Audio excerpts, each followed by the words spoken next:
Let me tell you a story about a man named John, a typical 65-year-old retired accountant living in a quiet suburb. For most of his life, John prided himself on having what he called a cast iron stomach. He was the kind of guy who could enjoy a spicy pepperoni pizza at midnight, wash it down with a soda, and sleep like a baby.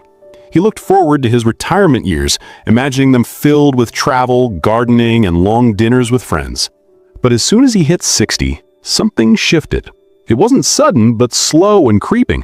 First, it was just a little heaviness after lunch. Then, it became a burning sensation in his chest that kept him up at night. Soon, he found himself dealing with embarrassing gas, bloating that made his clothes feel tight, and a constant, draining fatigue that no amount of coffee could fix. John started fearing food. He began skipping meals or eating plain toast, wondering if his body was failing him. He thought, I worked hard all my life for this freedom, and now I am trapped by my own stomach. Finally, fed up and worried, he booked an appointment with Dr. Williams, a specialist known for his straightforward approach with seniors. John sat in the office, looking defeated, and said, Doctor, I think my digestion is broken. I used to eat anything and now everything hurts. Is this just what getting old looks like? Dr. Williams leaned back, took off his glasses, and said something that John never forgot. He said, John, your digestion isn't broken, and you are not sick, but you are trying to drive a vintage classic car the same way you drove a race car in your 20s. Your body has changed, and if you don't understand the new rules of the road, you are going to keep crashing. The doctor then took John on a fascinating journey through his own body, explaining exactly why things were going wrong. He started at the very beginning. He said, John, tell me, where does digestion start? John pointed to his stomach. The doctor shook his head and said, no, it starts right here in your mouth. And actually, even before that, it starts in your brain. You see, when you smell a delicious steak or see a fresh apple, your mouth produces saliva. This isn't just water. It is a powerful chemical cocktail containing an enzyme called amylase. This enzyme's job is to chemically break down the carbohydrates in your food before you even swallow. But here's the catch for people over 60. As we age, our salivary glands slow down. We produce less saliva than we used to. In your youth, you could gulp down food without chewing much, and your strong stomach acid would handle it. But now, with less saliva and enzymes, if you swallow big chunks of food, you're sending unmanageable boulders down to your stomach. Your stomach does not have teeth, John. If you don't chew your food until it is basically liquid, you're setting yourself up for failure before the food even reaches your gut. John realized he was guilty of eating too fast, often while watching the news, barely chewing at all. Then the doctor moved to the next step, the journey down the esophagus. He explained, when you swallow, the food travels down a pipe to your stomach. At the bottom of this pipe, there is a special valve, a muscle ring called the lower esophageal sphincter. Think of it like the lid on a blender. When you were 30, that lid was tight. It opened to let food in and slammed shut to keep acid out. But as we age, that muscle can get a little weak, a little loose. If you eat a huge meal and then go sit in your recliner or lie down, gravity isn't helping, and that loose valve allows stomach acid to splash up into your chest. That is the heartburn you are feeling. It is not always because you have too much acid, but because the door isn't closing tight enough.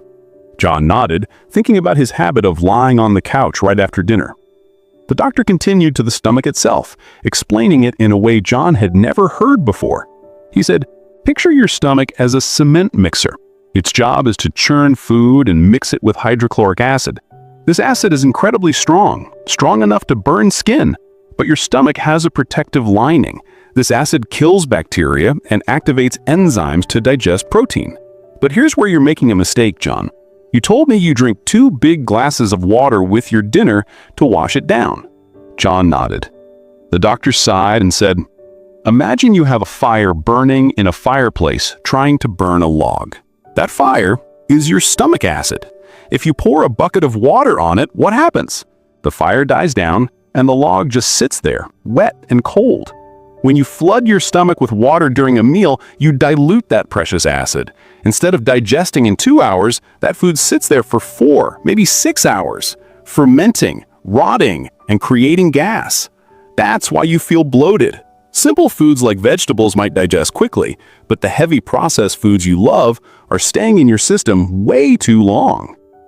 But the biggest revelation was yet to come. The doctor pointed to a diagram of the small intestine.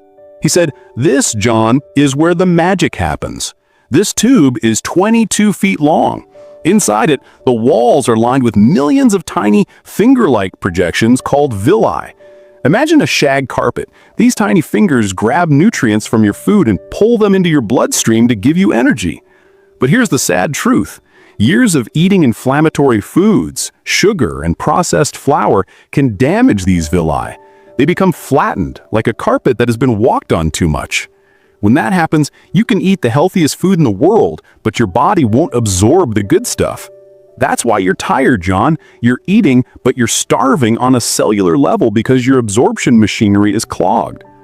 Finally, they talked about the end of the line, the large intestine, or the colon. The doctor said, "This is where the waste goes. The colon's main job is to recycle water. It sucks the liquid out of the waste to keep you hydrated. But as we age, the muscular waves that push waste forward, called peristalsis, get slower. If you're dehydrated, your colon panics and sucks every drop of moisture out of the waste, turning it into hard cement. That is the cause of your constipation. It's a simple math problem. If the movement is slow and the waste is dry, nothing moves." John sat back amazed. He realized that his body wasn't attacking him, it was just asking for help. So, John made a plan. He didn't take a magic pill. Instead, he changed his habits. He started chewing his food slowly, counting to 20 for each bite, enjoying the taste and letting his saliva do the work. He stopped drinking water with his meals, drinking it 45 minutes before or after instead. He cut back on the heavy processed flour that glued up his system and started eating more warm, cooked vegetables that were easier to break down.